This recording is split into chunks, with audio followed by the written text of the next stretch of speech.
The sun had barely risen over Lagos when the first sounds of the construction site began to echo through the dusty streets.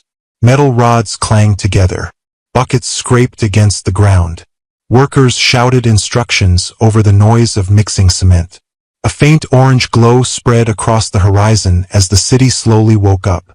For most people in Lagos, the morning meant rushing to offices, markets, or schools. But for the laborers at the half-built estate on the edge of the city, morning meant something else entirely. It meant survival. The site was already alive with activity. Men in dusty boots carried heavy bags of cement on their shoulders. Others pushed wheelbarrows filled with sand across uneven ground. But among them was someone who didn't quite fit the usual picture. A young woman. She moved carefully across the construction yard with a stack of bricks balanced on her head. Her steps were steady despite the weight. Her name was Amara. She was 24 years old, though the hardship in her life had added years to her eyes. Her skin glistened with sweat under the rising sun. A faded scarf was tied around her hair to keep the cement dust away. Her shirt, once blue, was now permanently stained with patches of gray and white from years of working with mortar. Her trousers were rough and worn, and the boots on her feet had small tears along the sides.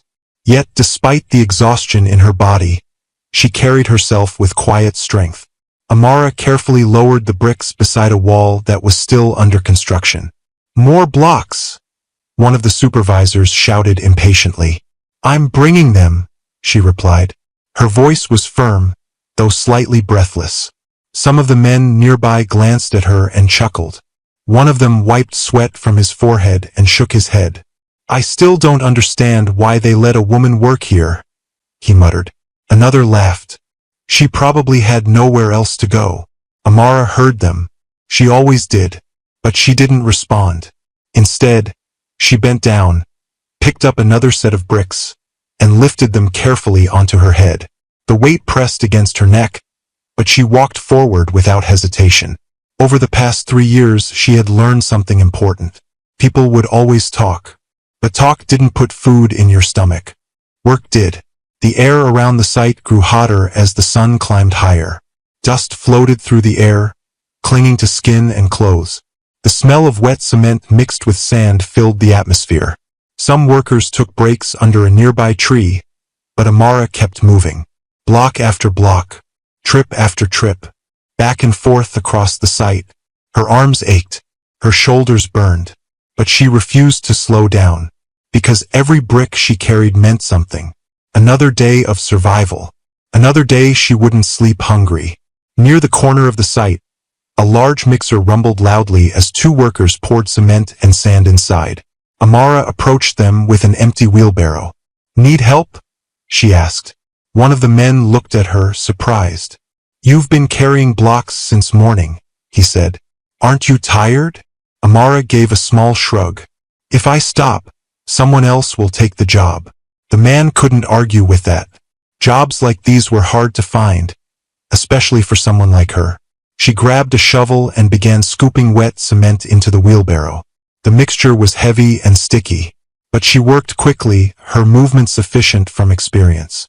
A few of the other workers watched silently. Despite their earlier jokes, they knew something about Amara that most people didn't. She worked harder than anyone else on the site. Even the supervisor had admitted it once. By midday, the sun was blazing overhead. The workers gathered around a shaded corner to eat lunch. Some brought rice wrapped in nylon bags. Others had bread and soft drinks. Amara sat a little distance away from them on a small pile of unused blocks. From her pocket, she pulled out a small piece of bread that she had bought the night before. It was slightly dry, but she ate it slowly, taking small bites. Beside her was a sachet of water. She tore it open with her teeth and took a sip. The cool water eased the dryness in her throat. For a moment, she allowed herself to relax. Her eyes drifted toward the tall buildings of the city in the distance. From where she sat, the skyscrapers looked like a completely different world. A world of glass towers, shiny cars, and expensive clothes. A world where people never had to worry about sleeping outside. Sometimes Amara wondered what it would be like to live that kind of life. But she quickly pushed the thought away. Dreams like that were dangerous. They could make a person forget reality. And reality was simple. She had no parents, no family, no home. 3 years earlier, she had arrived in Lagos with nothing but a small bag of clothes. Her parents had died in a road accident back in her village. After that, everything changed. The relatives who once smiled at her suddenly treated her like a burden. Eventually, she left. The city had seemed like the only place where someone without connections might still survive. The first months had been the hardest. She had slept under market stalls, sometimes behind shops, sometimes anywhere she could find shelter. Work had been even harder to find. Many employers refused to hire her. Others tried to take advantage of her. But Amara had refused to give up. One day she wandered near a small construction site and saw workers carrying blocks. Without thinking, she approached the supervisor. "Can I work?" she had asked. The man looked at her like she was joking. "This job is not for women." "I'm strong," she insisted. The supervisor laughed. "Carry those 10 blocks across the yard," he said. "If you can do that, maybe we'll talk." Amara lifted the blocks. Every single one. That day she earned her first small payment. Since then, construction sites had become her workplace. It wasn't easy. Some workers mocked her. Some tried to bully her. But slowly, they realized she wasn't going anywhere. She worked harder than most of them. And little by little, she earned their reluctant respect. A loud voice interrupted her thoughts. "Break time is over." The supervisor clapped his hands loudly. "Everyone back to work." The workers stood up with groans. Amara finished the last bite of bread and stood as well. The afternoon passed slowly. The heat made every task harder. Sweat soaked through her clothes. Her hands were rough and scratched from lifting bricks. But she kept going. Near sunset, the sky began to turn golden. The workers started packing up tools and cleaning the site. One by one, they left. Motorcycles arrived to pick some of them up. Others walked toward nearby streets. Within an hour, the busy construction yard became quiet. Almost empty. Almost. Amara was still there. She moved toward one of the unfinished buildings at the far end of the site. The structure had no doors yet, just open spaces where windows would eventually be installed. She stepped inside. The concrete floor was cold beneath her boots. In one corner of the room were a few empty cement bags that she had gathered earlier. She spread them across the ground. Then she sat down slowly. The silence of the evening surrounded her. Outside, the city lights flickered to life one by one. Amara leaned against the unfinished wall. Her muscles ached from the day's work. But she had learned to live with the pain. From her pocket, she pulled out the small amount of money she had earned that day. She counted it carefully. It wasn't much, but it would be enough to buy bread and water again tomorrow. She closed her eyes for a moment. The cool night breeze drifted through the open window spaces. For many people, this building was just another unfinished house.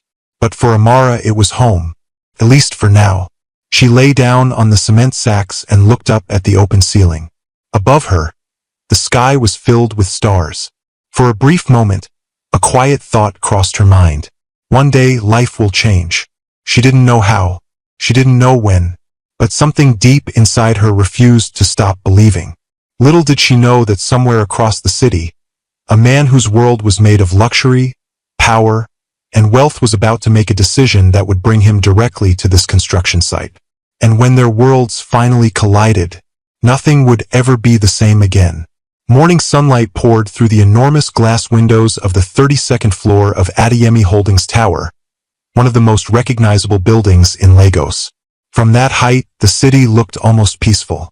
Cars crawled slowly along distant highways like tiny insects. The Atlantic Ocean shimmered faintly at the far edge of the skyline. Tall buildings stretched proudly into the sky, symbols of wealth and ambition. Inside the corner office of the tower stood a man who owned a large portion of those buildings. Daniel Adeyemi. At 32 years old, Daniel had already built a reputation as one of the most powerful real estate developers in the country.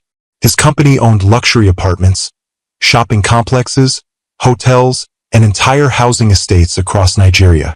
But the wealth, power, and admiration that surrounded him meant very little to him most mornings.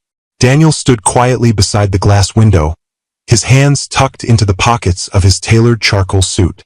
His reflection stared back at him from the glass. Tall, broad-shouldered, confident. Most magazines described him as devastatingly handsome, a phrase he had always found amusing. Dark, neatly trimmed hair framed his sharp features. His jawline was strong, and his calm eyes carried the quiet authority of a man used to being obeyed. To the outside world, Daniel Adeyemi had everything. Money, success, power. Yet there was something missing in his life that even billions of naira could not buy. Peace. Behind him, the quiet office door opened gently. "Good morning, sir." Daniel didn't turn immediately. He already knew who it was. Grace, his assistant. Grace had worked with him for almost 6 years. She was efficient, organized, and one of the few people who spoke to him without trying to impress him. "Morning," Daniel said finally, turning away from the window. Grace placed a tablet and several documents neatly on his desk. "You have a meeting with the board in 40 minutes, she said, "and an interview request from Business Africa magazine." Daniel walked toward the desk and glanced at the documents. "Cancel the interview," he said. Grace nodded calmly. She had expected that answer. Daniel hated interviews. Journalists always asked the same questions. How did you build your empire? What inspired your success? What advice do you have for young entrepreneurs? The truth was rarely as glamorous as people expected. Success had come from years of ruthless work, sleepless nights, risky decisions, and more sacrifices than anyone outside his circle could imagine. Grace tapped the tablet again. "There's also a report about the Ajigunal housing project," she said. That caught his attention. Daniel leaned back slightly in his chair. "What about it?" Grace hesitated for a moment before answering. "The construction schedule is behind by 2 weeks. Daniel's eyebrows narrowed slightly. 2 weeks behind schedule might not sound like much, but for someone like Daniel it meant money. A lot of money. Deadlines in the real estate world were serious business. "Why?" he asked. Grace scrolled through the report. "The project manager says the labor force has been inconsistent. Some workers quit, others are late, and material deliveries have slowed down." Daniel tapped his fingers slowly against the desk. He hated inefficiency. "Has the manager visited the site recently?" "Yes. And he claims everything is under control." Daniel gave a quiet scoff. Everything is never under control when a project falls behind schedule. Grace waited. She knew that look in Daniel's eyes. It meant he was already thinking 3 steps ahead. After a moment, he stood up. "I'll visit the site myself," he said. Grace blinked slightly. "Today?" "Yes. But you have the board meeting." Daniel grabbed his car keys from the desk. "They can wait." Grace had learned long ago that once Daniel made a decision, there was no point arguing. He picked up his phone and slipped it into his pocket. "Send the location to my phone," he added. "Yes, sir." Daniel walked toward the door but paused briefly. "Also cancel my lunch meeting." Grace nodded again. Within seconds, Daniel was gone. Downstairs, the private parking garage echoed with the soft sound of footsteps. Rows of expensive cars filled the space. But Daniel headed straight toward his favorite, a sleek black luxury SUV. The car door opened automatically as he approached. Within moments, the engine roared softly to life. As he drove out of the garage and onto the busy Lagos streets, the city came alive around him. Traffic honked. Street vendors moved between cars selling snacks and bottled water. Motorcycles weaved dangerously through narrow spaces. Daniel had grown up in this city. He understood its chaos. But what frustrated him most about his world wasn't the traffic. It was people. More specifically, fake people. Ever since his success became public, his life had filled with them. Business partners who smiled too much. Socialites who laughed too loudly. Women who suddenly found him interesting the moment they learned his bank account had more zeros than most people could count. He had attended enough charity galas, luxury dinners, and elite parties to last several lifetimes. And every time, the conversations felt the same. Polished, calculated, artificial. Once, he had dated a woman who claimed she loved him deeply. 2 months later, she asked him to buy her a new sports car. When he refused, the relationship ended immediately. That had been the moment Daniel realized something important. Money attracted people, but not always the right people. Over time, he began to keep his distance from most of society. He trusted very few individuals. Grace, his childhood friend Tund, and maybe 2 or 3 business partners. The rest were simply part of the game. As his car moved through traffic, Daniel turned on the radio briefly. A news station was discussing the rising cost of housing in Lagos. Ironically, his company was mentioned. Adeyemi Holdings continues to expand its affordable housing initiative across the city. Daniel switched the radio off. Affordable housing projects had become one of his company's biggest focuses recently. Not because it was the most profitable venture. Luxury apartments made far more money. But Daniel understood something many wealthy developers ignored. The city needed homes for ordinary people. Teachers, traders, drivers, laborers, people who built the city with their hands. The Ajigunal project was one of those developments. Small but decent houses meant for working families. It wasn't glamorous, but it mattered. Nearly 40 minutes later, the tall skyscrapers began to disappear from the horizon. The roads grew narrower. Buildings became older and closer together. Ajigunal, one of the busiest and most crowded areas in Lagos. Children ran along the roadside playing football with a worn-out ball. Street markets spilled onto the sidewalks. Music blasted loudly from nearby shops. Daniel slowed the car as he followed the map on his phone. Soon, the large construction site came into view. Half-built houses stood in rows across a dusty field. Scaffolding surrounded several structures. Workers moved back and forth carrying materials. Daniel parked the car near the entrance. The moment he stepped out, a security guard rushed toward him. "Good morning, sir," the man said nervously. Daniel nodded slightly. "Morning." The guard quickly opened the gate wider. Within seconds, the site manager came running from across the yard. "Mr. Adeyemi, we didn't expect you today." Daniel walked calmly toward him. "That's the point." The manager forced a nervous smile. "Everything is going well, sir. We're making progress." Daniel glanced around the site. Workers hurried to appear busy. Wheelbarrows moved faster. Shovels dug quicker. It was a familiar reaction. The presence of the boss always changed the atmosphere. "Show me around," Daniel said. The manager nodded eagerly. As they walked across the dusty ground, Daniel carefully observed everything. The brickwork, the scaffolding, the mixing stations. He watched how the workers moved, how efficiently the tasks were being handled. Then suddenly, something caught his attention. Across the construction yard, a young woman was carrying a heavy stack of bricks on her head. Her clothes were dusty. Her movements were steady.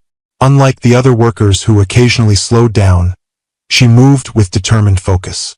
Step after step, brick after brick. Daniel slowed his walk. "Who is that?" he asked quietly. The manager followed his gaze. "Oh, her." He waved dismissively. "She's just one of the laborers." Daniel continued watching. There was something unusual about her presence. Most workers occasionally paused to rest or complain about the heat. But she didn't. She carried the bricks carefully across the site and placed them beside a wall under construction. Then she immediately turned around to get more. The manager shrugged. "She begged for the job a while ago, said she needed work." Daniel raised an eyebrow. "A woman?" "Yes, sir." The manager chuckled awkwardly. "She's surprisingly strong, though." Daniel said nothing. He continued watching her for a few seconds longer. The sun glowed behind her as she walked across the dusty ground with another load of bricks balanced on her head. Focused, determined, unaffected by the curious stares of others. Daniel couldn't explain why, but something about that quiet strength made him pause. He finally turned away, but the image stayed in his mind. A woman carrying bricks under the blazing Lagos sun. working harder than most of the men around her. For the first time that morning, Daniel felt a small spark of curiosity. And though he didn't realize it yet, that curiosity was about to change everything. The heat of the afternoon sun pressed heavily over the construction site in Ajagunal. Dust swirled through the air each time a wheelbarrow rolled across the uneven ground. The constant clang of metal rods and the dull thud of bricks being stacked echoed around the half-finished buildings. Workers moved back and forth across the site, trying their best to look productive under the watchful presence of the owner of the company, Daniel Adeyemi. Word had already spread quickly among the workers. The billionaire is here. And when the owner appeared at a construction site, nobody wanted to be the person caught standing idle. The site manager walked beside Daniel, wiping sweat from his forehead with a small handkerchief. "This block will be 3-bedroom apartments," he explained quickly, pointing toward a nearly completed structure. Daniel nodded slightly but said nothing. His eyes moved across the site slowly, carefully observing everything. He had visited dozens of projects like this before, but today something felt slightly different. Every few seconds his attention drifted back toward the same figure across the yard. The young woman carrying bricks. She was moving again, balancing another heavy load on her head. She walked steadily across the hot ground toward a stack of unfinished walls. The scarf tied around her hair was stained with cement dust. Her clothes were worn and faded, yet she carried herself with surprising confidence. Daniel stopped walking. The manager noticed and turned back. "Is something wrong, sir?" Daniel gestured toward the woman. "How long has she been working here?" The manager squinted slightly. "Oh, her. Yes." The manager scratched his chin. "I believe she started a few months ago." Daniel continued watching her as she carefully lowered the bricks beside a mason who was working on the wall. She wiped sweat from her forehead with the back of her arm before turning around to go back for another load. "She asked for the job herself," the manager continued. "Said she could carry blocks." Daniel raised one eyebrow. "And you agreed?" The manager chuckled lightly. "At first we thought she was joking." Daniel remained silent. The manager continued talking, unaware that Daniel was paying closer attention to the worker than to his explanation. "But she surprised us," the manager said. "She carried 10 blocks across the yard without dropping any." Daniel's gaze remained fixed on the young woman. "And she works like this every day?"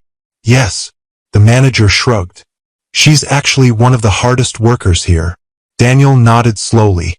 Something about that statement stayed in his mind. Hardest workers. Not for a woman. Not surprisingly strong. Simply one of the hardest workers. Across the site, Amara picked up another stack of bricks and carefully lifted them onto her head. The weight pressed down against her neck and shoulders, but she steadied herself before walking again. She was used to this rhythm. Lift, balance, walk, lower, repeat, for hours every day. But something unusual was happening on the site today. The workers seemed more nervous than usual. The supervisors were shouting more instructions, and several men kept glancing toward the same direction, toward the entrance of the construction yard. Amara followed their gaze briefly. That was when she noticed him, a tall man standing beside the site manager. Even from a distance, it was obvious that he didn't belong to the world of dusty construction boots and cement-stained shirts. His suit alone probably cost more than what most workers there earned in several months. He stood calmly with his hands behind his back as the manager explained the progress of the buildings. Some of the workers whispered quietly, "That's him. The owner. The billionaire." Amara turned her eyes away quickly. She had no interest in wealthy men. People like that lived in a completely different universe. A universe where hunger and homelessness were stories told in newspapers, not things you experienced yourself. She adjusted the bricks on her head and kept walking. Back to work. Across the yard, Daniel noticed something unusual. Most workers had been sneaking curious glances at him. Some even tried to appear overly busy when he looked their way. But the woman carrying bricks had barely looked at him once. No nervous smiles. No attempts to impress. Just work. Daniel found that strangely refreshing. "Let's check the second building," the manager said. leading him forward. They walked across the site. The ground was uneven with piles of sand and gravel scattered around. As they approached one of the structures, several workers hurriedly stepped aside to clear the path. Daniel stepped inside the unfinished building. The concrete walls were still rough and unpainted. Metal rods poked out from the top where another floor would eventually be added. Plumbing installation will begin next week, the manager explained. Daniel nodded absent-mindedly. But just then, movement at the doorway caught his attention again. Amara walked into the building carrying another set of bricks. She stopped near one of the masons and slowly lowered them. Her arms trembled slightly from the effort, but she didn't complain. She simply wiped sweat from her face and reached down for another stack. That was when she noticed the silence. The other workers had paused. The site manager stood nearby, and beside him was the man she had seen earlier, the billionaire. For a brief moment their eyes met. Amara straightened slightly. She wasn't sure what to do. Most workers lowered their gaze when speaking to wealthy employers, but something in her refused to shrink herself. Daniel looked directly at her. Up close, he could see details he hadn't noticed from a distance. Her hands were rough with small cuts and hardened skin from lifting bricks. Dust clung to her clothes. Sweat glistened along her forehead. Yet her posture remained steady, strong, unapologetic. Daniel spoke first. "You work here?" The question was simple, but the workers nearby fell silent immediately. Amara nodded slightly. Yes. Her voice was calm, though she could feel several pairs of eyes watching her. Daniel studied her for a moment. "You carry bricks all day?" "Yes."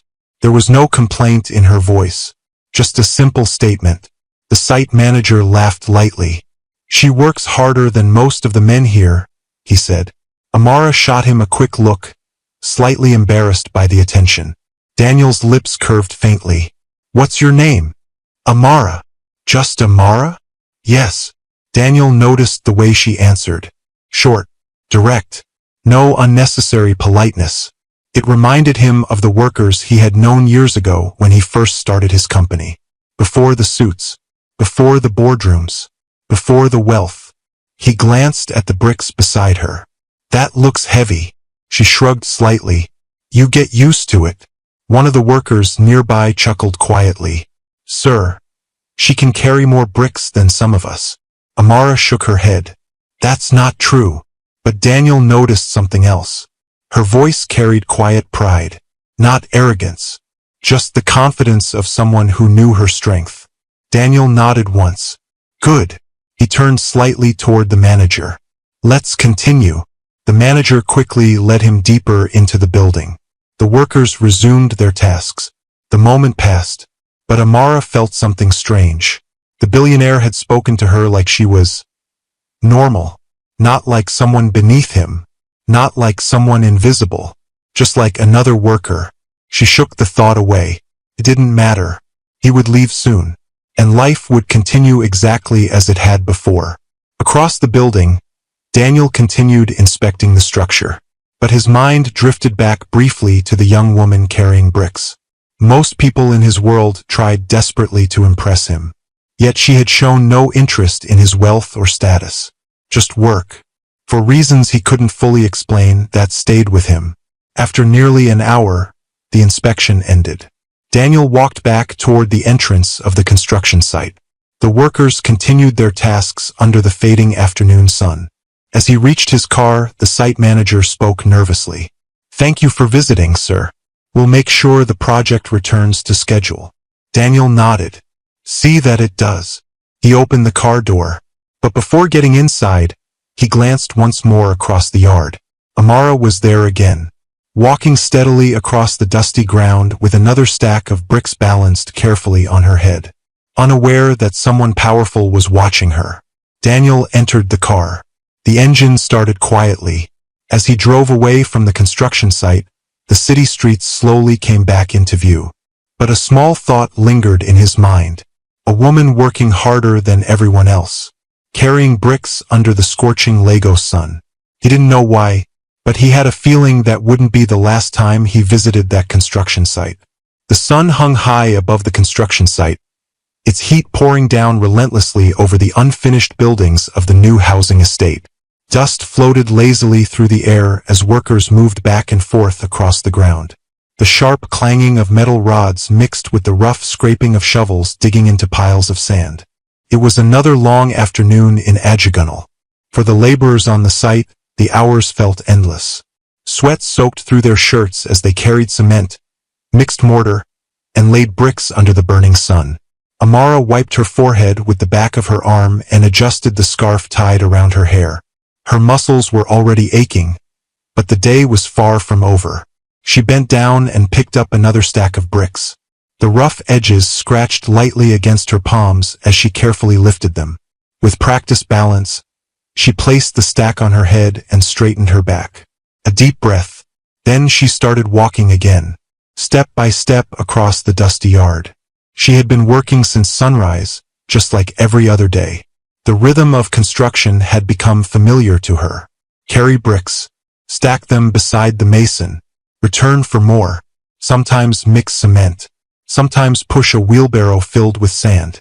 It was hard work, but it was honest work. And more importantly, it kept her alive. Across the site, a few workers whispered among themselves. "Did you hear?" "Hear what?" "The boss is coming again today." Amara barely paid attention to the conversation. Rumors spread easily on construction sites. Most of them meant nothing. But just a few minutes later, a black SUV slowly rolled through the entrance gate. The workers immediately straightened. Some wiped their hands nervously on their trousers. Others grabbed tools to appear busy. The whispers grew louder. "He's here. The billionaire." Amara turned slightly. There he was again. The tall man in the expensive suit.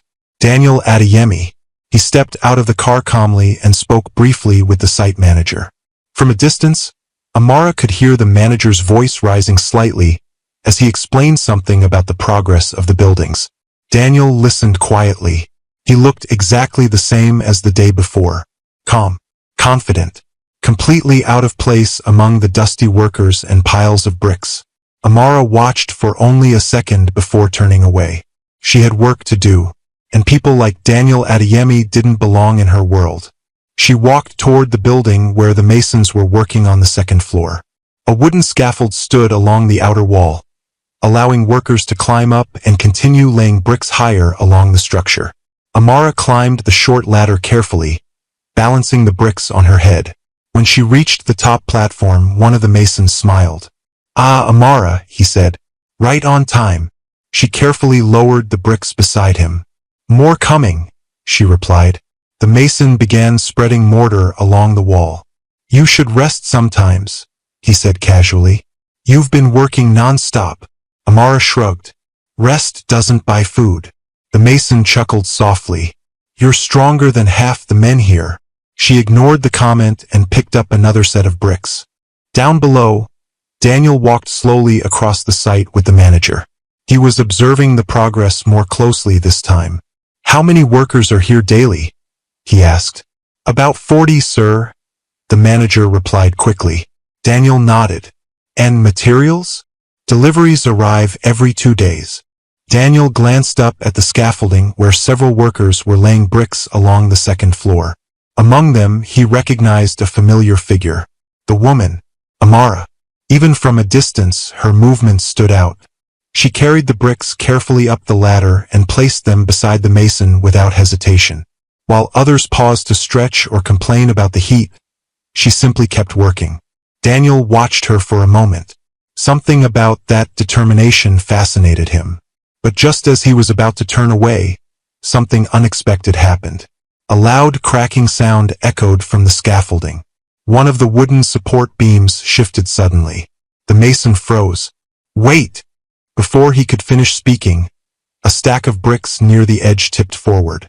Everything seemed to happen in slow motion. Amara saw it first. The bricks were sliding off the scaffold, directly toward one of the workers below. "Watch out!" she shouted. The worker looked up too late. Without thinking, Amara lunged forward. She pushed the man away just as the bricks tumbled down from above. The heavy blocks smashed against the ground with a loud crash. Dust exploded into the air. Workers scattered in panic. Careful! Move! Someone's hurt! But in the chaos, Amara lost her balance. The sudden movement caused her foot to slip against the wooden platform. Her body tilted sideways. For a terrifying second, it looked like she might fall from the scaffold. Gasps erupted from the workers below. Daniel's heart jumped. But Amara grabbed the edge of the platform just in time. Her injured arm slammed hard against the wood as she caught herself. Pain shot through her shoulder. She gritted her teeth. Slowly, carefully, she pulled herself back onto the platform. The entire site had gone silent. Daniel rushed forward immediately. "Are you all right?" he called. Amara climbed down the ladder slowly. Each movement sent a sharp pain through her arm, but she refused to show it. When she reached the ground, several workers surrounded her. "You almost fell.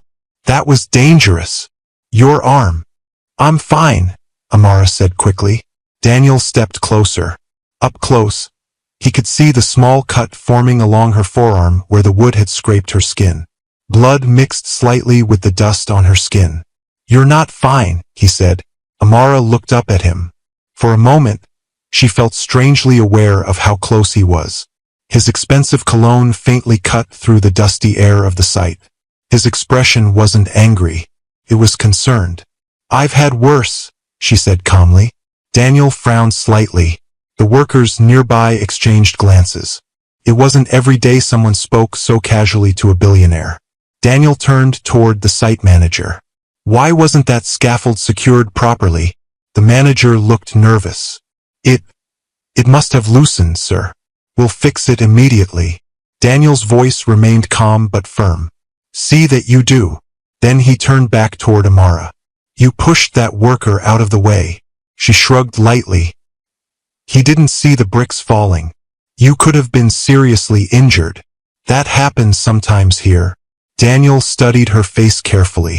There was no fear there, no dramatics, just a quiet acceptance of risk. He found that remarkable. Most people in his world panicked over far smaller problems. "You should get your arm checked," he said. "It's nothing. You're bleeding." Amara looked down briefly at the cut. Then she wiped the dust away with her hand. "It will stop." One of the older workers nearby nodded. "She's tough, sir." Daniel sighed slightly. That much was obvious. He reached into his pocket and pulled out a clean handkerchief. "Here." Amara hesitated.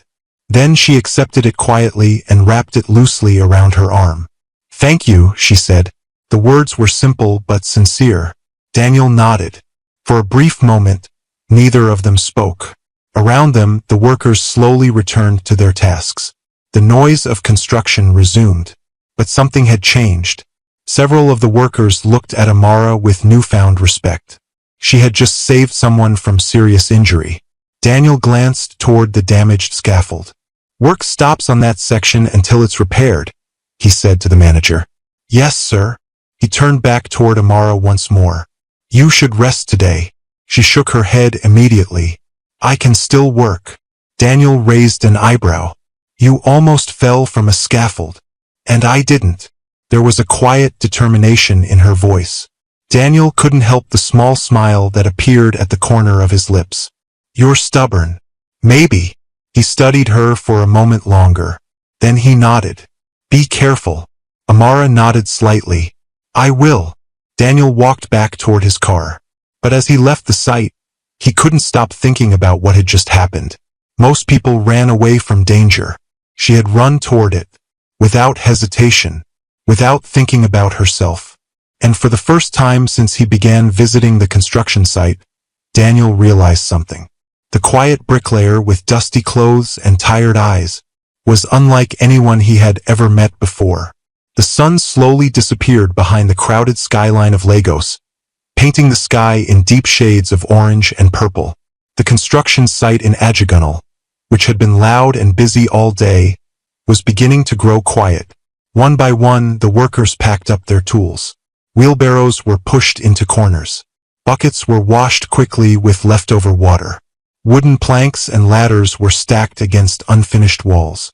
The long day of labor was finally coming to an end. For most of the workers, this meant going home to their families.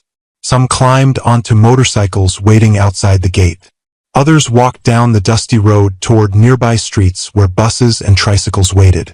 Laughter and tired conversations filled the evening air as they left the site. But not everyone was heading home. Amara remained behind. She sat quietly on a small pile of unused bricks near the edge of the construction yard. Her body felt heavy from the day's work. Every muscle in her shoulders and back ached from carrying bricks under the scorching sun. The small cut on her arm from earlier had dried, leaving a thin line beneath the cloth Daniel had given her. She carefully untied the handkerchief and looked at it. It was clean, soft, probably expensive, very different from the rough cloth she normally used. For a moment, she considered returning it to him. But she knew that would probably never happen. Men like Daniel Adeyemi didn't return to construction sites in the evening.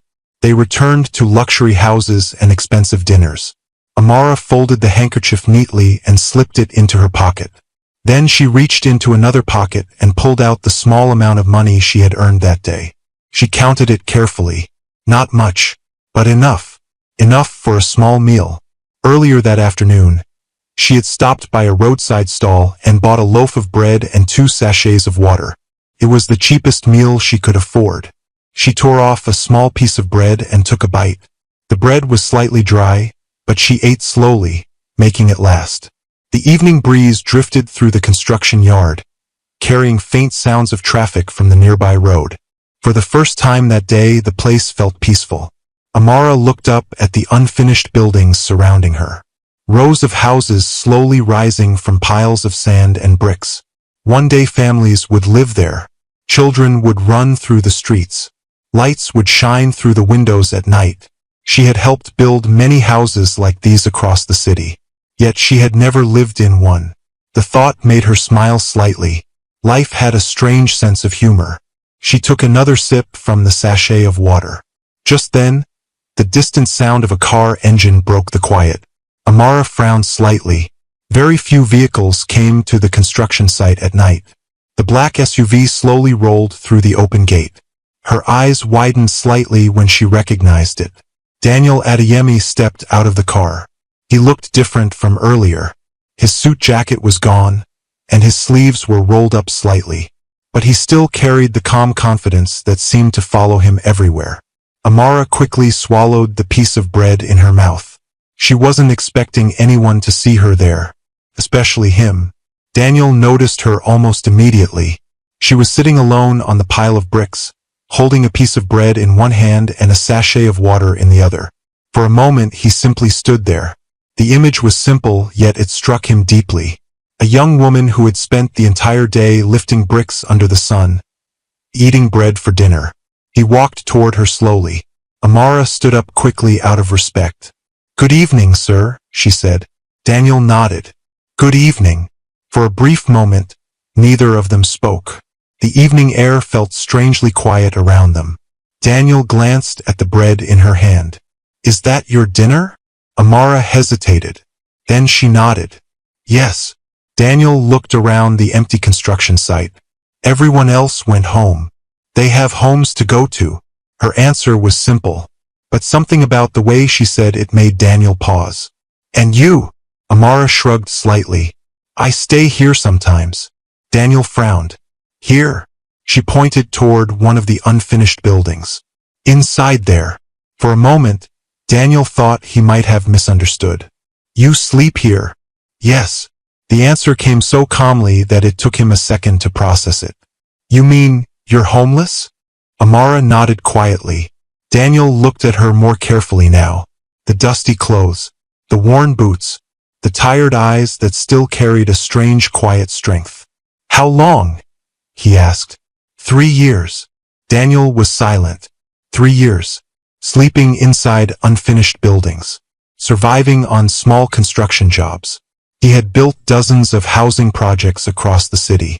Yet somehow, the idea that someone helping build those houses had no home of her own felt deeply unsettling. "Where is your family?" he asked gently. Amara looked down briefly at the bread in her hand. "They died." The words were soft but steady. "A car accident." back in my village. Daniel felt a heavy silence settle between them. I'm sorry, he said quietly. Amara nodded once. Then she took another bite of bread. Daniel watched her for a moment. You worked all day, he said. Yes. And this is all you eat? She shrugged. It's enough. But Daniel could tell it wasn't. Without saying another word, he turned and walked back to his car. Amara watched him leave, confused. A moment later, he returned carrying a small paper bag. He handed it to her. Take it.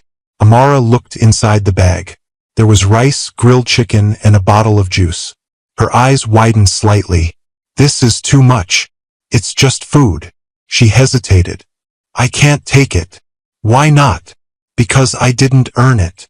Daniel looked at her for a moment. Then he said quietly, You saved someone's life today. Amara blinked. I just pushed him. You could have been injured. She shrugged. That happens sometimes on construction sites. Daniel smiled faintly. You're very stubborn. Maybe. After a moment of hesitation, she accepted the bag. Thank you. They both sat down on the pile of bricks. For a moment, the situation felt almost strange. A billionaire sitting beside a bricklayer on a dusty construction site.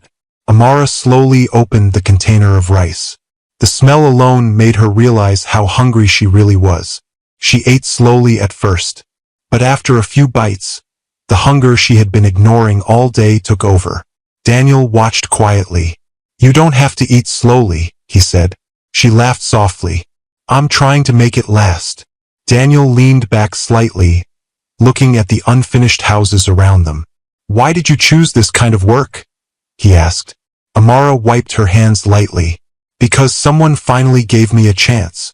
She told him the story of how she had arrived in Lagos with nothing. How she had slept in markets and bus stations. How dozens of employers had turned her away. And how one construction supervisor had challenged her to carry 10 blocks across a yard. I carried 12, she said with a small smile. Daniel chuckled. That doesn't surprise me. They sat quietly for a moment. The evening breeze drifted through the open spaces of the buildings. Amara finished the last bite of rice and leaned back slightly. That was the best meal I've had in weeks, she admitted. Daniel smiled. I'm glad. She looked at him curiously. Why did you come back here tonight? Daniel thought about the question. Then he answered honestly. I don't like unfinished problems. Amara laughed softly. I'm not a problem. No, Daniel said. You're not. For a moment they simply sat there. Two people from completely different worlds. Yet somehow the quiet conversation between them felt natural, comfortable. Neither of them realized it yet.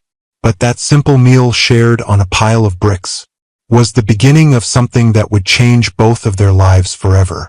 The morning sun rose slowly over Lagos, spreading warm golden light across the crowded streets and unfinished buildings of Ajagunal. The construction site was already alive with activity. Workers shouted instructions to each other as they mixed cement and carried blocks.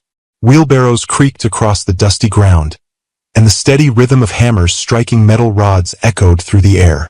It was another busy day. But for Amara, something felt slightly different. As she balanced a stack of bricks carefully on her head and walked toward the building under construction, a thought crossed her mind. Would he come today?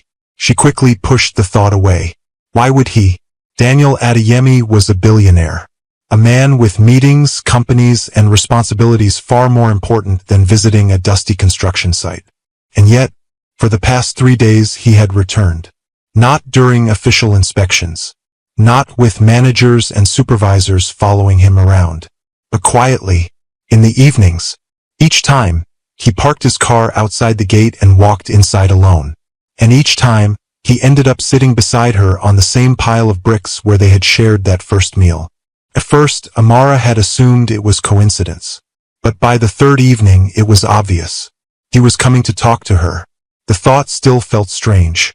She had spent most of her life invisible to people with money and power. Yet somehow, one of the richest men in the city seemed interested in her company. Amara! The supervisor's voice interrupted her thoughts. Bring more blocks to the second floor. I'm coming, she replied. She carefully climbed the wooden ladder leading to the upper level of the building. The sun was already heating the concrete walls, making the air thick and heavy. One of the masons smiled when he saw her. "You're quiet today," he said. "Just thinking." "About what?" Amara shrugged. "Nothing important." The mason spread mortar across the wall and began placing bricks. "You've been working here long enough," he said casually. "You should ask the supervisor for a better position." "Like what? Mixing cement or managing materials?" Amara shook her head. "I'm fine carrying blocks." The mason laughed.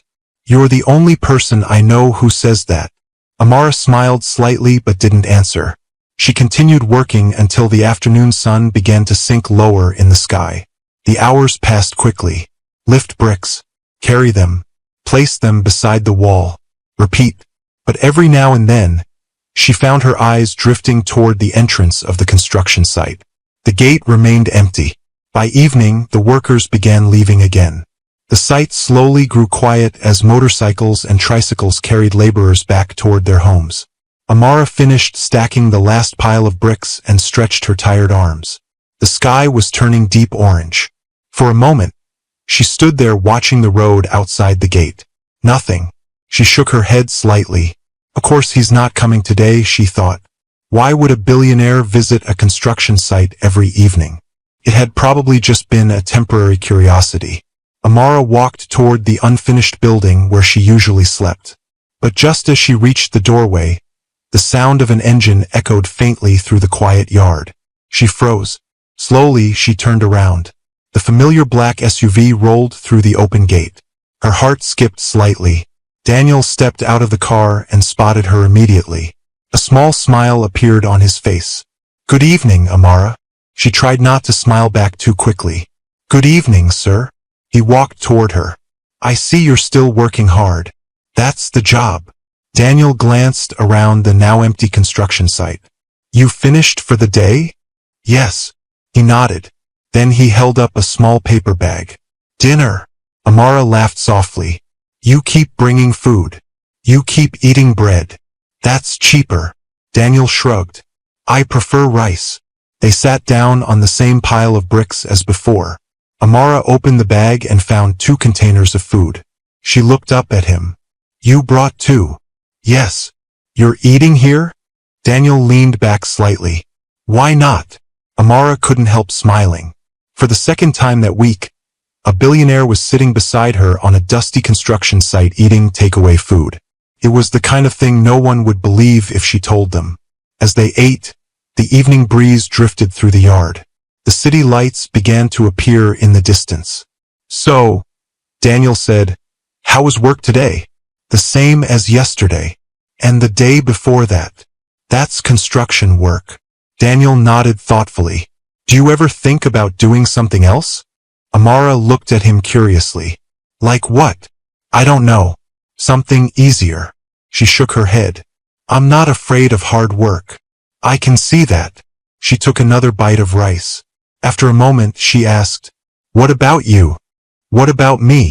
Why do you keep coming here?" Daniel thought for a moment. Then he answered honestly, "Because it's peaceful." Amara laughed. "This place?" "Yes." He gestured toward the quiet construction site. "No meetings. No reporters. No people asking me for favors." She raised an eyebrow. "So you hide here?" Daniel smiled slightly. "You could say that." Amara looked at him carefully. For the first time, she noticed something in his expression. Tiredness. Not the physical kind.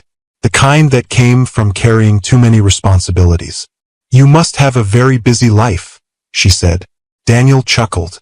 "That's one way to describe it." They finished their meal slowly. The sky had turned dark now. Streetlights flickered on along the nearby road. Amara leaned back against the stack of bricks.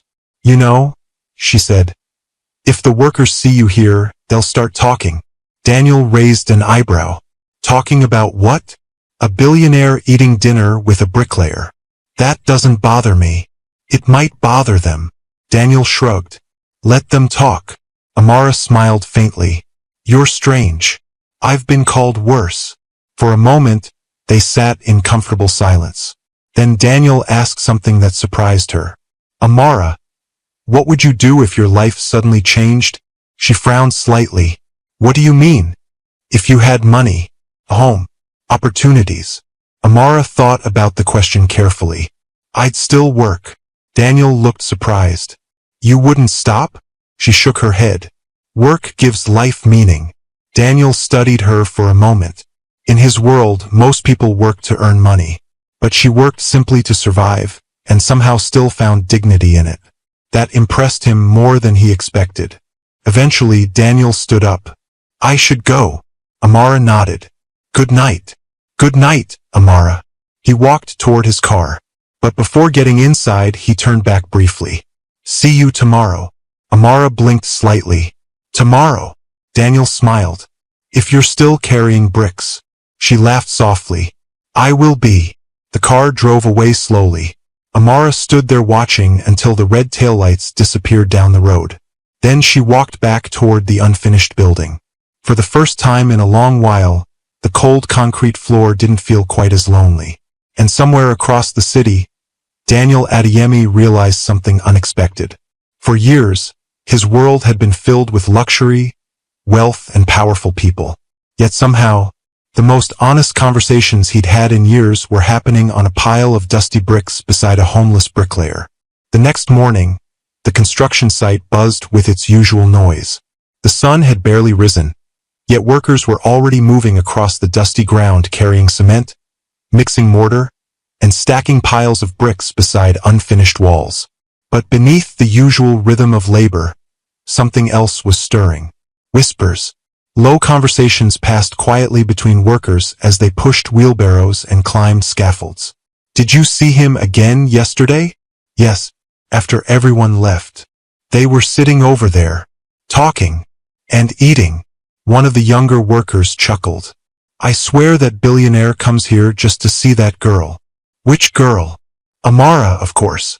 Several heads turned briefly toward the far end of the site. Amara was already working. Like always, she balanced a stack of bricks carefully on her head as she walked across the yard, her steps steady and focused.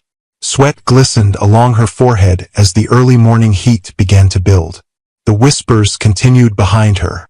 You think something is going on between them? That man is one of the richest men in Lagos, and she carries bricks for a living. Still, he keeps coming. One of the older masons shook his head. Money can make people do strange things. Amara had learned long ago how to ignore gossip. Construction sites were full of it. Someone was always talking about someone else. But today the whispers seemed louder, more frequent, and she could feel the occasional curious glance following her as she worked. She carried the bricks to the second floor of the building and lowered them beside the mason. The man looked at her with a small grin. So, Amara frowned slightly. So what? You have an important visitor these days. She rolled her eyes. You mean the owner? Yes. What about him? The mason chuckled. He talks to you a lot. Amara wiped her hands on her trousers. He talks to everyone. Not like that. She sighed. There's nothing going on. The mason spread mortar across the wall slowly. You know the workers are talking. Amara shrugged. They always talk. That man is a billionaire. And you're a bricklayer. She lifted another stack of bricks. Exactly. The mason watched her for a moment before shaking his head. You're a strange woman. Amara climbed down the ladder without responding. Across the yard, the supervisor blew a whistle. Faster, everyone. We're behind schedule. Workers hurried to their tasks.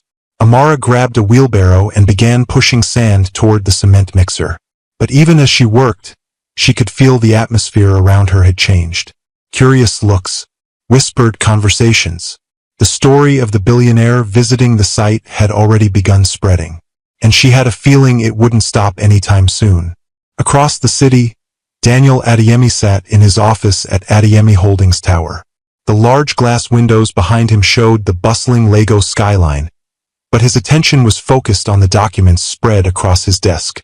Construction reports, investment proposals, meeting schedules.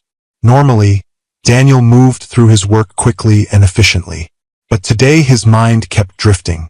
Every now and then, a quiet image returned to him. A young woman sitting on a pile of bricks, laughing softly while eating takeaway rice. Grace noticed it almost immediately. His assistant had worked with him long enough to recognize when something was distracting him. "You've read that page 3 times," she said calmly. Daniel looked up. "Have I?" "Yes." He leaned back in his chair slightly. "Maybe it's a complicated page." Grace raised an eyebrow. "It's a budget summary." Daniel chuckled. "You notice everything. It's my job." Grace closed the folder on his desk. "Something is on your mind." Daniel hesitated. He rarely spoke about personal matters at work. But Grace had earned his trust over the years. "I visited the Ajagonal construction site again yesterday," he said. Grace nodded. "You've been visiting a lot recently." Daniel looked out the window.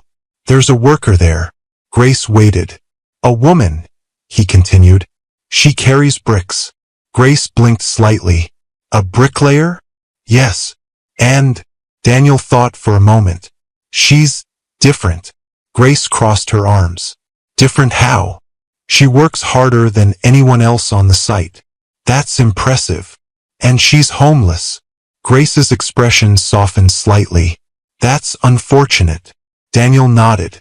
"She sleeps inside one of the unfinished buildings." Grace studied his face carefully.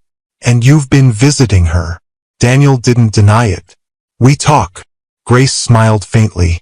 "You like her?" Daniel hesitated before answering. "I respect her." Grace leaned back slightly. "Daniel, you run one of the biggest real estate companies in the country." "I'm aware." "And you're spending your evenings on a construction site talking to a bricklayer." Daniel smiled slightly. "Yes." Grace laughed quietly. "Well, that's unexpected." Daniel looked down at the report again. But his mind was already elsewhere. "Maybe," he said slowly, "unexpected things are the most interesting." Back at the construction site, the day passed slowly.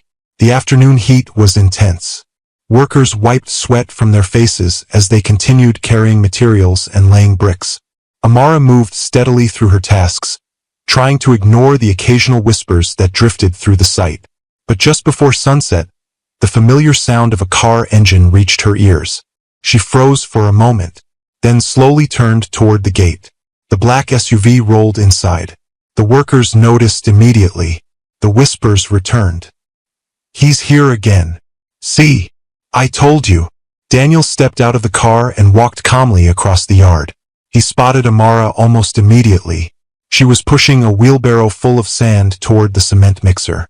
When she saw him approaching, she wiped her hands quickly on her trousers. "Good evening," she said. "Good evening, Amara." Around them, several workers pretended to focus on their tasks while secretly watching. Daniel glanced around the site. "You had a busy day?" "The same as always." He noticed the curious looks from the other workers. "Are they staring at us?" Amara sighed. "Yes." "Why?" "Because you keep coming here." Daniel smiled slightly. "Does that bother you?" "Not really." She leaned against the wheelbarrow. "But the gossip has started." Daniel raised an eyebrow. "What kind of gossip?" Amara laughed softly. "You don't want to know." "Now I'm curious." She shook her head. "They think something is going on between us." Daniel paused. Then he laughed. "That's ridiculous." "I know.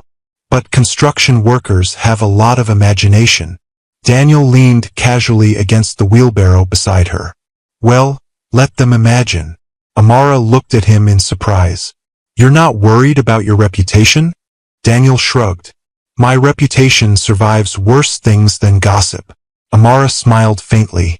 "You really are strange." "So you keep telling me." The sun dipped lower behind the unfinished buildings. The sky turned orange. Daniel gestured toward the familiar pile of bricks. "Dinner." Amara laughed again. "You're becoming predictable." "Is that a bad thing?" "No." They walked toward the bricks together. Behind them, several workers watched with wide eyes. One of them whispered, "I knew it." Another shook his head. That girl is going to become very important. But Amara didn't hear them. She was too busy laughing quietly as she sat down beside Daniel. And as the evening breeze drifted through the quiet construction site, neither of them realized how quickly the small rumors spreading among the workers would soon reach far beyond the dusty yard. The sky above Lagos darkened earlier than usual that evening. Thick gray clouds gathered slowly across the horizon, swallowing the fading sunlight and casting long shadows over the busy streets of the city. By late afternoon, the wind had already begun to change. Dust swirled across the roads, rattling loose sheets of metal and plastic hanging from roadside shops.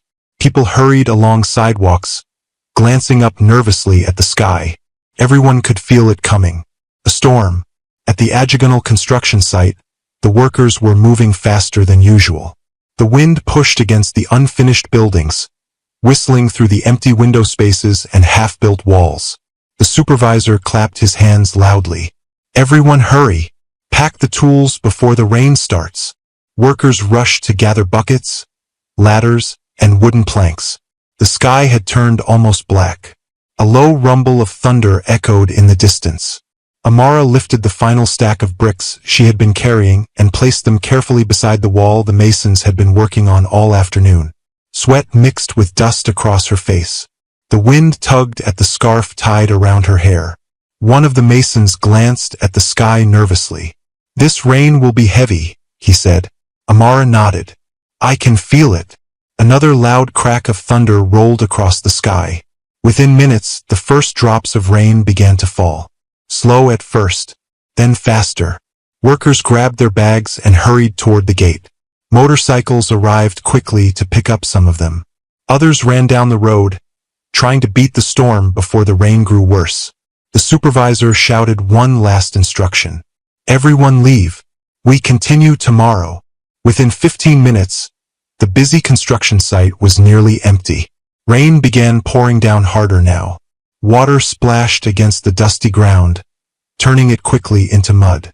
Amara stood beneath the entrance of one of the unfinished buildings, watching the rain fall. The wind had grown stronger. Lightning flashed across the dark sky. She waited quietly for a moment. The rain didn't slow. If anything, it became heavier. Finally, she sighed softly. "Looks like I'm staying here tonight," she muttered. She walked deeper inside the unfinished building where she usually slept. The structure was still raw concrete and exposed metal rods. No doors, no windows, just open spaces where wind and rain could easily enter. But at least it provided some shelter. Amara gathered a few empty cement sacks from the corner of the room and spread them across the floor.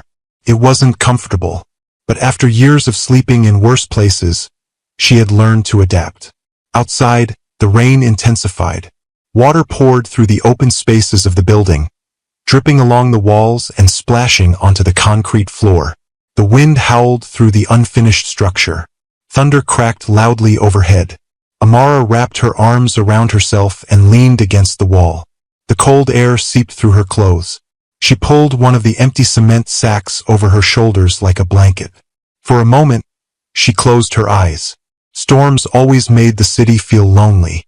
Most people were inside their homes with family. Warm food, soft beds, dry clothes. But Amara had grown used to nights like this. Still, tonight felt colder than usual. She glanced toward the open doorway of the building. Rain poured down like a curtain. The road outside was already flooded. Suddenly, a bright pair of headlights cut through the darkness. Amara frowned. A car was approaching the construction site. The black SUV rolled slowly through the open gate. Her eyes widened. "Daniel!" The car stopped just outside the building. The engine turned off. A moment later, Daniel stepped out into the heavy rain. He quickly ran toward the building to escape the downpour. His shirt was already soaked by the time he reached the entrance. When he stepped inside, he froze.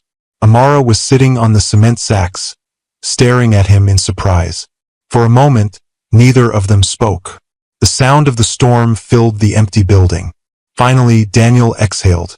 "Well, this is not how I expected the evening to go."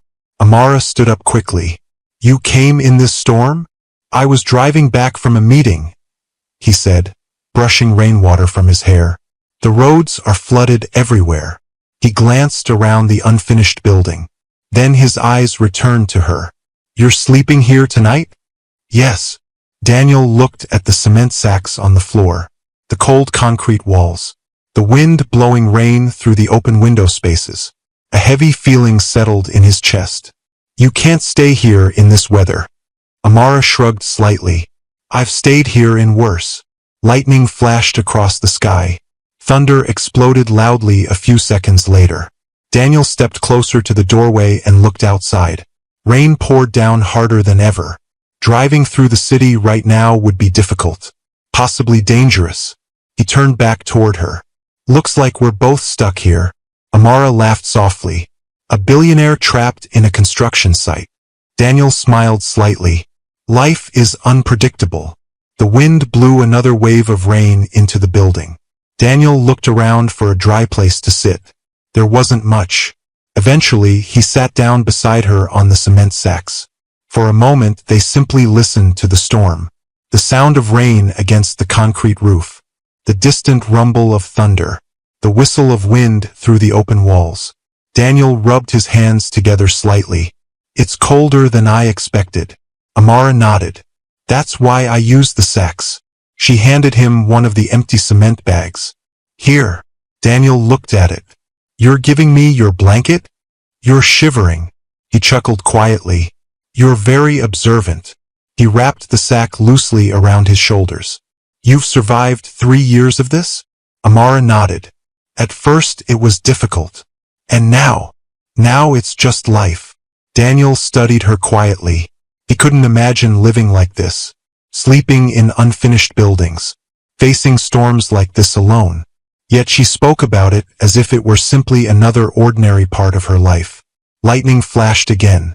For a brief moment, the bright light illuminated the entire building. Daniel looked at her. You should come with me. Amara frowned slightly. Where? My house. She blinked. That's not necessary. Amara, you can't keep sleeping on construction sites.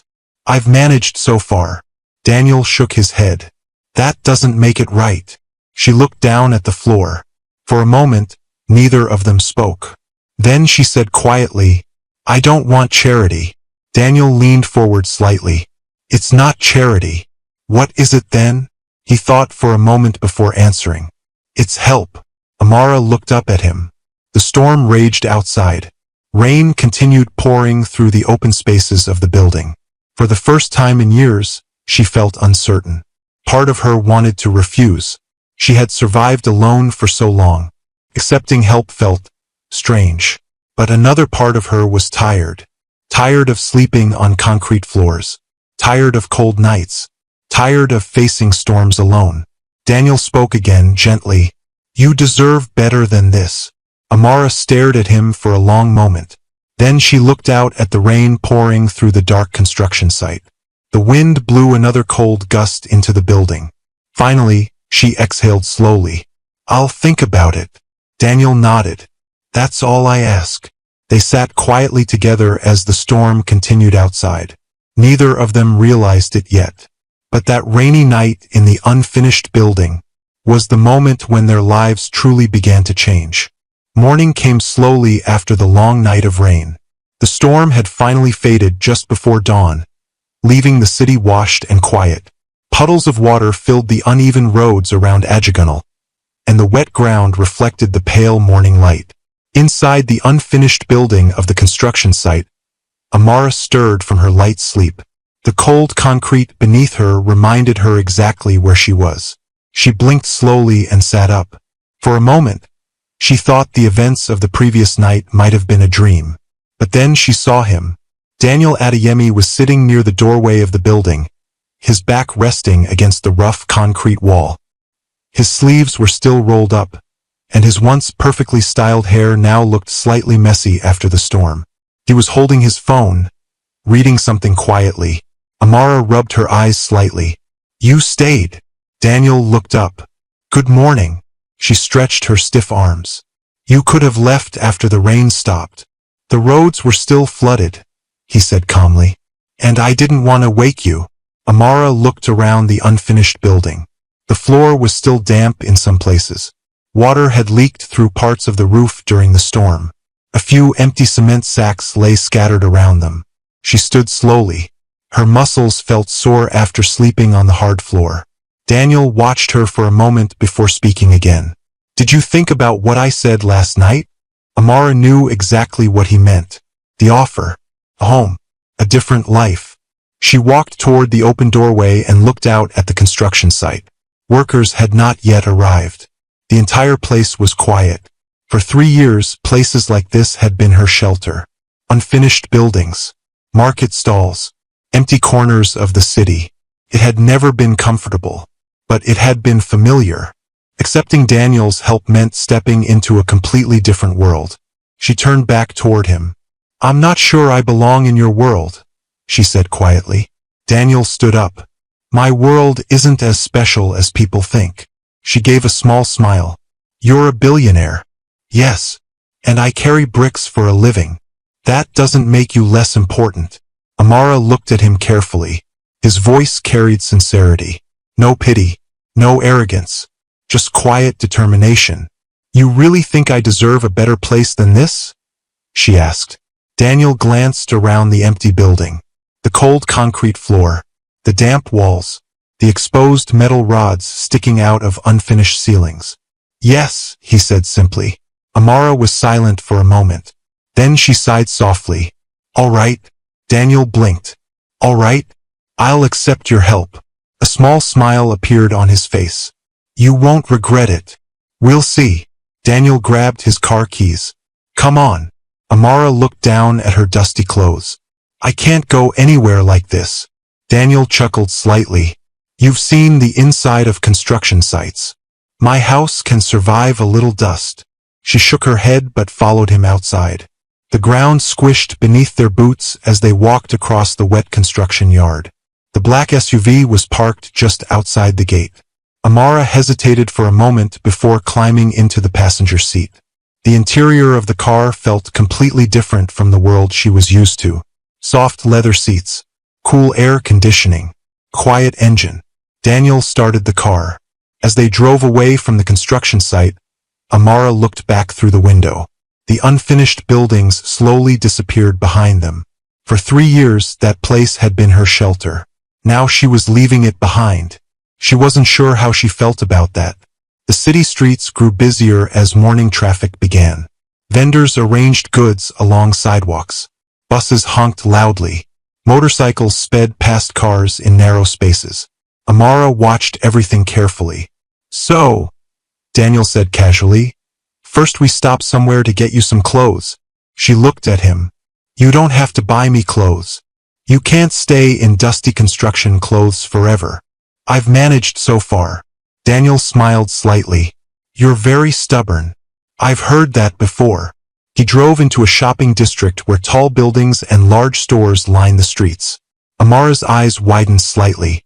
She had passed through places like this before, but she had never walked inside the shops. Daniel parked the car. "Come on." They entered a clothing store. The cool air inside felt refreshing.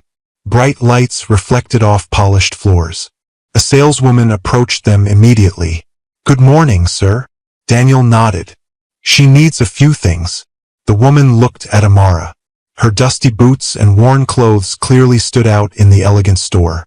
But Daniel's presence erased any judgment from the woman's expression. "Of course," the saleswoman said politely. Amara felt slightly uncomfortable as the woman showed her different dresses, shirts, and shoes. "This one would look lovely on you," the woman said, holding up a simple but elegant dress. Amara looked at Daniel. "This feels strange." Daniel leaned casually against a display shelf. "Trying new things always does." After some hesitation, Amara finally chose a few simple outfits. Nothing flashy, just comfortable clothes. Daniel paid for everything without hesitation. They stopped at a salon next. Amara nearly refused at first, but after some persuasion, she agreed to have her hair washed and braided neatly. When she finally looked at herself in the mirror afterward, she barely recognized the woman staring back. Her hair was neatly styled. Her face looked refreshed. The exhaustion she carried from years of hardship seemed slightly softer. Daniel stood nearby watching quietly. "You look different," he said. Amara smiled. "I feel different." They returned to the car. "Ready to see your new place?" Daniel asked. "My new place?" she repeated. "Yes." Amara looked at him suspiciously. "You didn't tell me about that part." Daniel laughed. "I thought surprises were nice." They drove across the city toward a quieter neighborhood. Tall trees lined the streets. Modern apartment buildings stood neatly along the road. Daniel parked in front of one of them. "This is it." Amara stepped out of the car slowly. She looked up at the building. "This place looks expensive." "It's comfortable." Inside, Daniel led her to a small but beautiful apartment. The living room had soft furniture and large windows that allowed sunlight to fill the space. The kitchen was modern and clean. There was even a small balcony overlooking the street. Amara walked slowly through the rooms. Her fingers brushed the smooth surfaces of the furniture. "You arranged all this?" she asked. "Yes." "For me?" "Yes." She turned toward him. "You barely know me." Daniel smiled. "I know enough." Amara walked toward the bedroom. A neatly made bed stood against the wall. Soft blankets. Clean sheets. For a moment, she simply stared at it. Then she sat down slowly.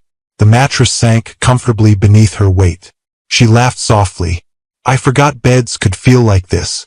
Daniel leaned against the doorway. "Get used to it." Amara looked around the room again. For the first time in years, she felt something unfamiliar. Safety. Warmth. Stability. But after a moment, she stood up again.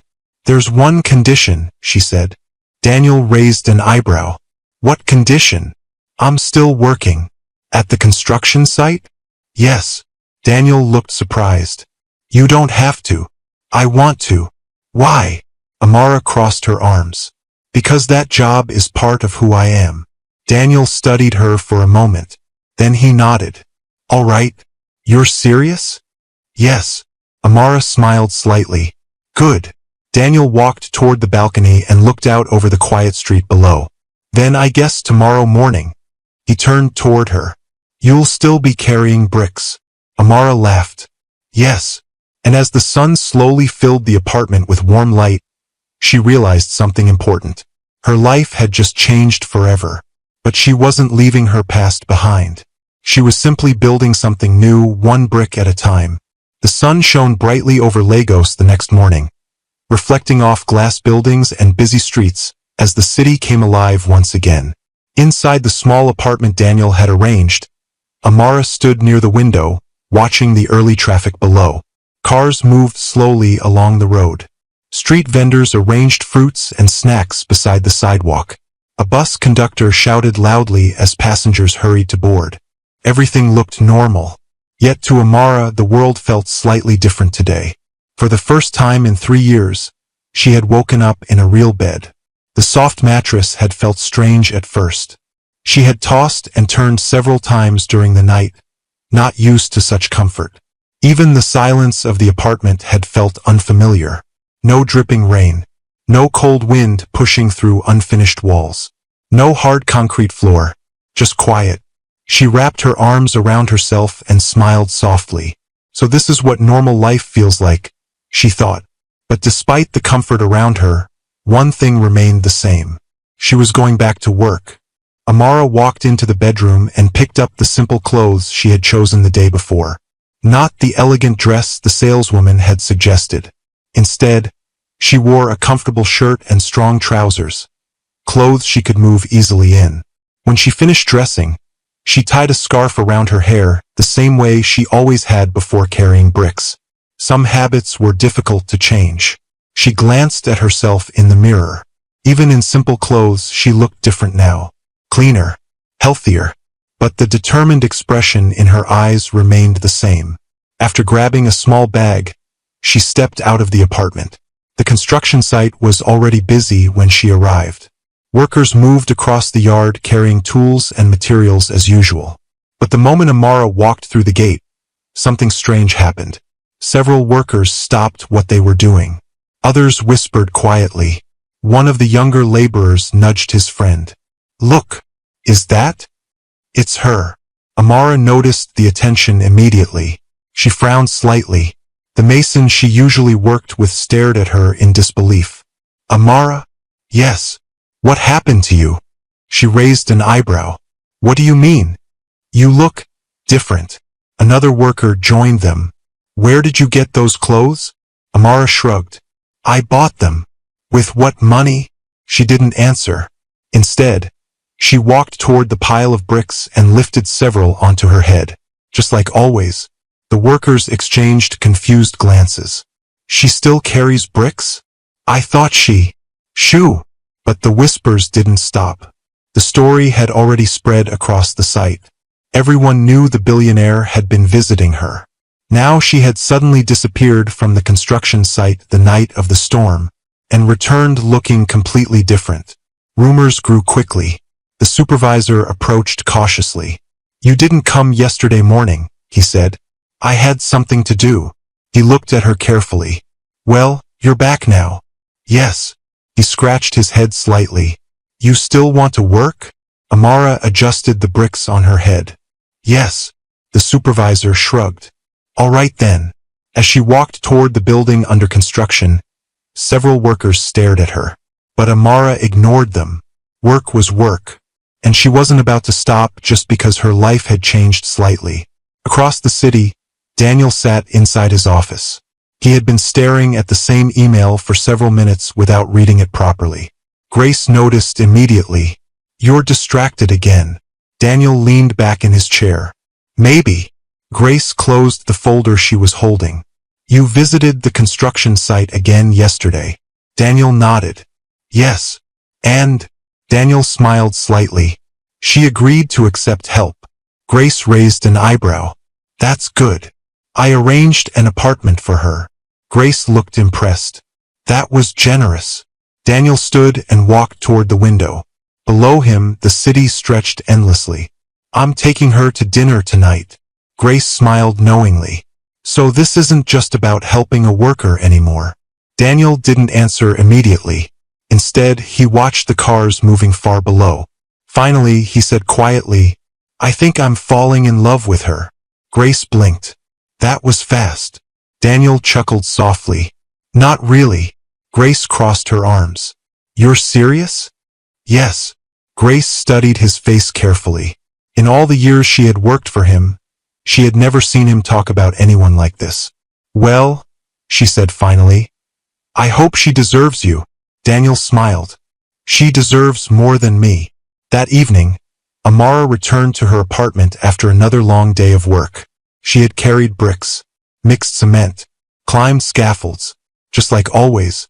But today something else had followed her throughout the day. Curiosity, workers watching her, whispers spreading across the site. By the time she reached the apartment, she felt exhausted. She had just finished washing the dust from her hands when her phone rang. Daniel. Hello. Good evening, Amara. Good evening. How was work? The same as always. He laughed. You still carried bricks? Yes. I'm impressed. There was a brief pause. Are you free tonight? Daniel asked. For what? Dinner. Amara hesitated. You've already fed me many times. This time it's a proper dinner. Where? You'll see. Amara looked down at her dusty clothes. I don't think I look like someone who belongs in a fancy restaurant. You belong anywhere you want. She smiled softly. All right. I'll pick you up in 30 minutes. Daniel arrived exactly on time. When Amara stepped outside the apartment building, he was leaning casually against his car. He looked up and smiled. You clean up well after construction work. Amara laughed. You're still strange. Get used to it. They drove across the city as night lights flickered on across Lagos. Daniel eventually parked outside a quiet restaurant overlooking the water. It wasn't overly glamorous, but it was elegant. Inside, soft music played while people enjoyed quiet conversations over dinner. Amara looked around slightly nervously. I feel like everyone can tell I carried bricks today. Daniel smiled. I can't. They sat at a table near the window. The waiter brought menus. Amara studied the list of food carefully. This is expensive. Daniel leaned back. That's my problem. After ordering, they began talking. About work. About the construction site. About the strange gossip spreading among the workers. But eventually the conversation slowed. A quiet moment settled between them. Daniel looked at her. Amara. Yes. There's something I need to say. She looked up. His expression had grown serious. For a moment he hesitated. Daniel Adeyemi was a man who negotiated million-dollar deals without fear. But right now, speaking felt strangely difficult. Finally, he took a breath. I think I've fallen in love with you. Amara froze. The restaurant sounds seemed to fade around them. You what? I know it sounds sudden. You're a billionaire, she said quietly. And I'm a bricklayer. Daniel shook his head. No. What do you mean? You're the strongest woman I've ever met. Amara stared at him. You barely know me. I know enough. You know I sleep on construction sites. You used to. You know I carry bricks for money. And you do it with pride. Amara felt her heart beating faster. Daniel. Yes. People will laugh. Let them. Your friends will think you're crazy. That's already true. Despite herself, Amara laughed softly. You're serious about this?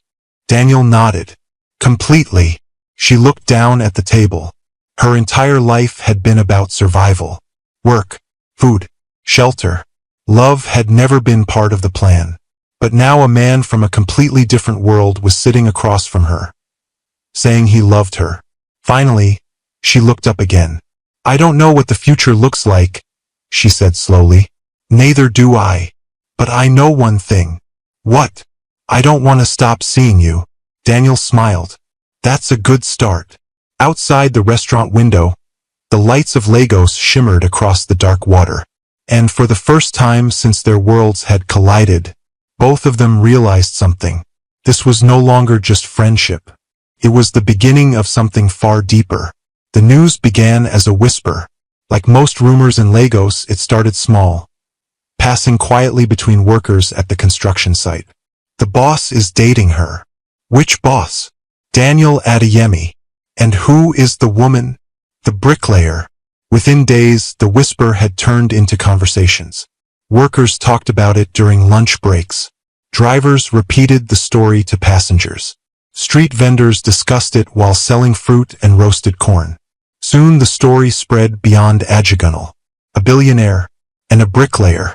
Many people didn't believe it at first. But those who worked on the construction site had seen it with their own eyes. Daniel Adeyemi visiting after work. Sitting with Amara. Talking. Laughing. Then came another piece of gossip that made the story even bigger. She doesn't live on the construction site anymore. He bought her an apartment. Still, she comes back every day to carry bricks. That detail amazed people the most. Why would a woman dating a billionaire continue doing manual labor? But anyone who truly knew Amara understood the answer. Because she was proud of who she was. Meanwhile, Daniel's world was becoming increasingly curious about his new relationship. At Adeyemi Holdings Tower, Grace closed a newspaper on her desk and walked into Daniel's office. You're trending. Daniel looked up from his laptop. That sounds dangerous. Grace placed the newspaper in front of him. A small article sat near the bottom of the page. Mysterious woman seen with billionaire real estate developer. Daniel read the headline and laughed softly. That was fast. Grace sat down across from him. You knew this would happen. Yes. And you don't care? Daniel leaned back in his chair. Should I? Grace studied his face carefully. You're serious about her. Daniel nodded. Very. Grace smiled slightly. Then I guess I should prepare for the wedding. Daniel blinked. Wedding? Grace crossed her arms. You look like a man who's already thinking about it. Daniel didn't answer immediately. Instead, he stared at the newspaper again. The words felt strangely distant compared to the real woman he knew. The hard-working bricklayer who laughed easily and refused to stop working even after moving into a comfortable apartment. After a moment, Daniel smiled quietly. You're not wrong. Grace raised an eyebrow. You are thinking about it. Daniel stood up and walked toward the window. Below him, Legos stretched endlessly with its endless movement and noise. I've spent my entire life building things, he said. Buildings, companies, investments. Grace waited. But none of that ever felt personal. He turned toward her. Until now. Grace nodded slowly. Well then. What? You should stop thinking and do it. Daniel smiled. Maybe I will. A few days later, the sun shone brightly over the construction site in Ajagunal. Workers moved across the yard carrying cement and bricks as usual. Amara wiped sweat from her forehead as she balanced another stack of bricks on her head. Life had returned to its familiar rhythm. But now, every time Daniel visited the site, the workers watched with curiosity. Some smiled knowingly. Others whispered among themselves. The mason she often worked with chuckled as she lowered the bricks beside him. So, when is the wedding? Amara rolled her eyes. You people never stop talking. But it's true. He hasn't proposed. Yet. She laughed softly. You're all crazy. The mason placed another brick carefully onto the wall. You deserve happiness, Amara. She didn't answer. Instead, she climbed down the ladder to collect more bricks. Despite the gossip and attention, one thing remained constant. She still worked as hard as she always had. Daniel admired that about her. That evening, after the workers had gone home, Daniel arrived at the construction site again. Amara was sitting on their usual pile of bricks, drinking water from a small bottle. When she saw him, she smiled. You're late today. Business meeting. You still look like a businessman. Daniel looked down at his suit. That's unfortunate. She laughed. Sit. He joined her on the bricks. The evening sky glowed orange behind the unfinished houses. Work was hard today? He asked. The usual. Daniel nodded. Good. Amara looked at him curiously. You're smiling. Am I? Yes. What's wrong with smiling? You usually only smile when you're planning something. Daniel chuckled. You know me too well. She leaned back against the bricks. So what are you planning? Daniel didn't answer. Instead, he looked around the construction site. The buildings that once stood as empty structures were now nearly complete. Windows had been installed. Roofs were finished. The houses were ready for families to move in soon. Do you remember the first day we met? He asked. Yes. You were carrying bricks. I still am. Daniel stood up slowly. Come with me. Amara frowned. Where? You'll see. Curious, she followed him across the construction yard. They stopped in front of one of the finished houses. The front door was newly installed. Fresh paint covered the walls. This house was part of the original project, Daniel said. Amara looked around. It's beautiful. Daniel opened the door and stepped inside. The house was fully completed. Clean floors, painted walls, large windows allowing warm evening light to enter. Amara walked slowly through the living room. Who's moving in here? She asked. Daniel smiled. That depends. On what? He stepped closer to her. On your answer. Amara blinked. My answer. Daniel reached into his pocket. Her heart skipped slightly. He knelt down on one knee. For a moment, Amara simply stared at him. Daniel Adeyemi, the billionaire, kneeling on the floor of a house she had helped build. Amara, he said softly, you walked into my life carrying bricks on your head. She laughed nervously. That's not very romantic. It's honest.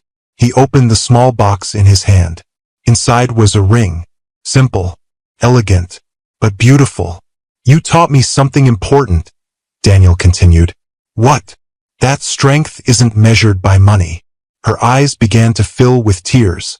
You showed me courage, dignity, and kindness in ways I had never seen before. He took a breath. Amara, will you marry me? The room fell completely silent. For a moment, she couldn't speak. Memories flashed through her mind. Sleeping on cold concrete floors. Working under the burning sun. Carrying bricks just to survive. Now a man who could have chosen anyone in the world was asking her to marry him. Finally, she laughed through her tears. "You're serious?"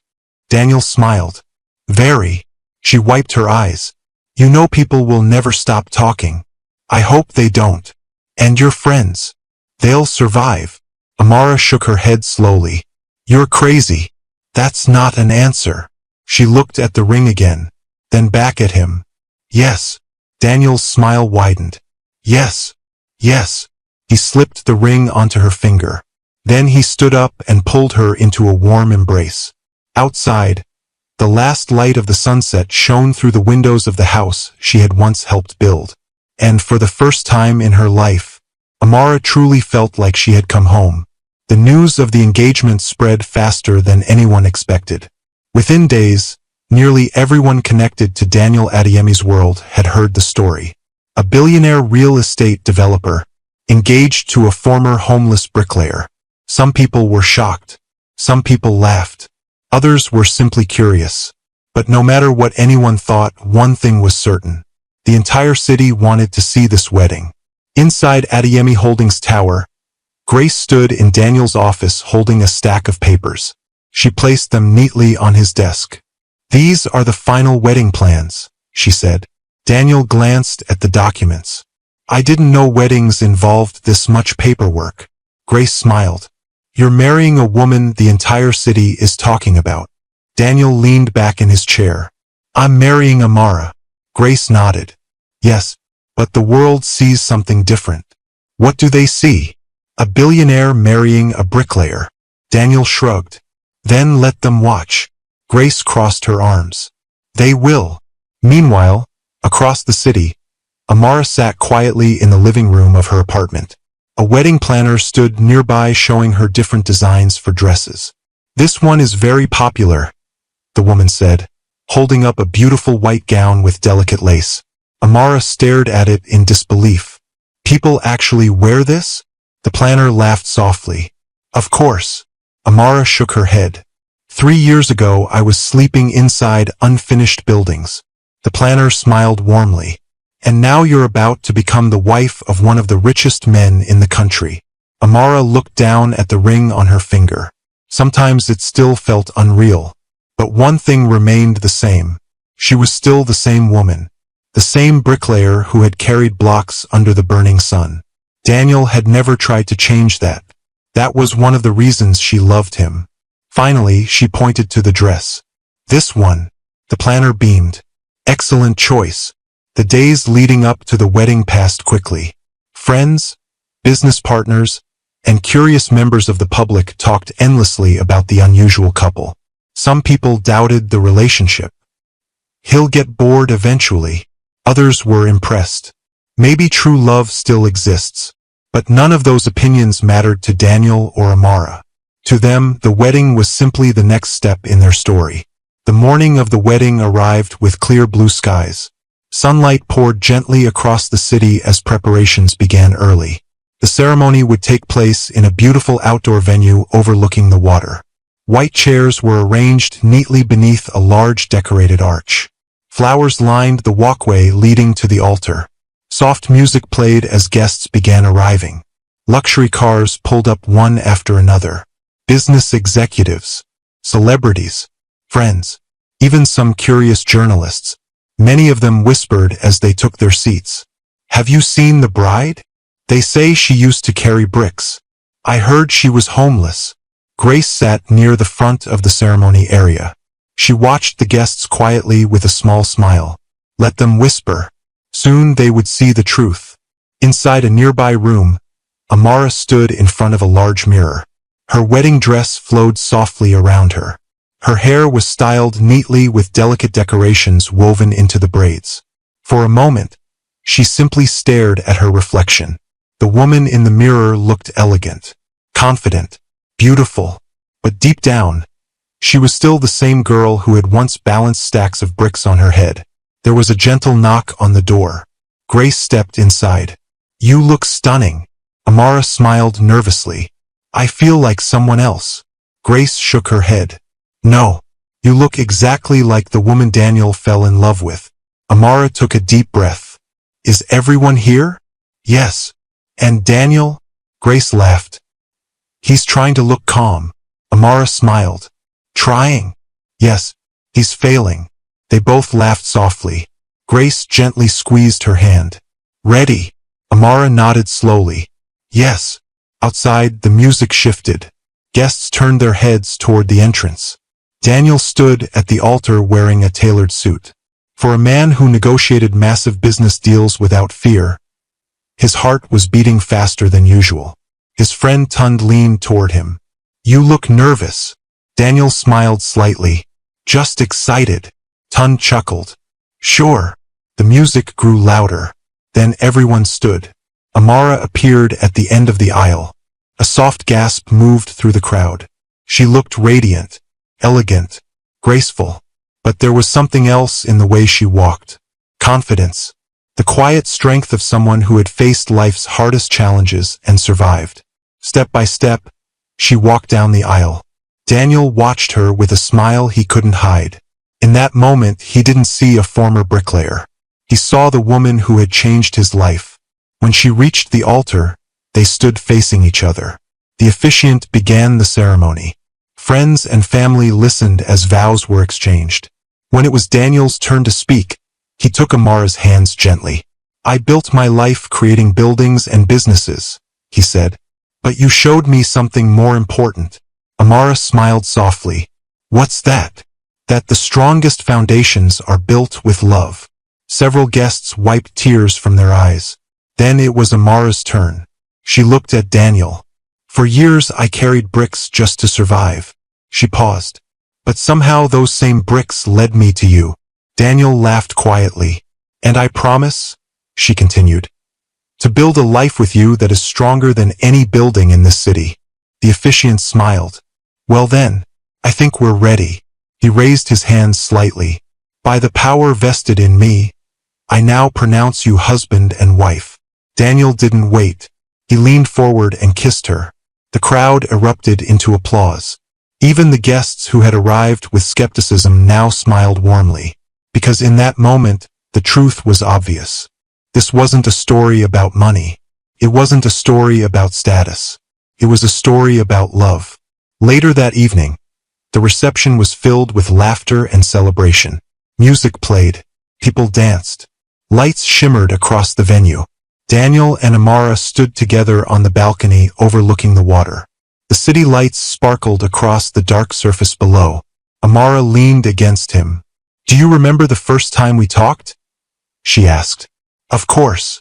You asked if the bricks were heavy. And you said you were used to it. She smiled softly.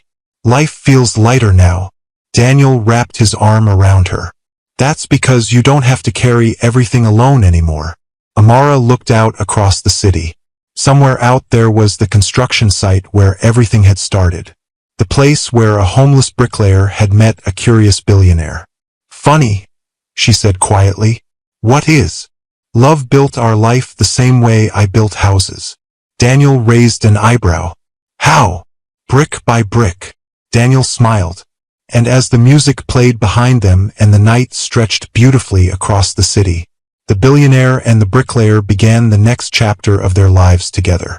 A life built on love, strength, and the unexpected ways destiny sometimes works. Thanks for watching. If you enjoyed this story, please subscribe to this channel and tell us where you are watching from. Have a wonderful day.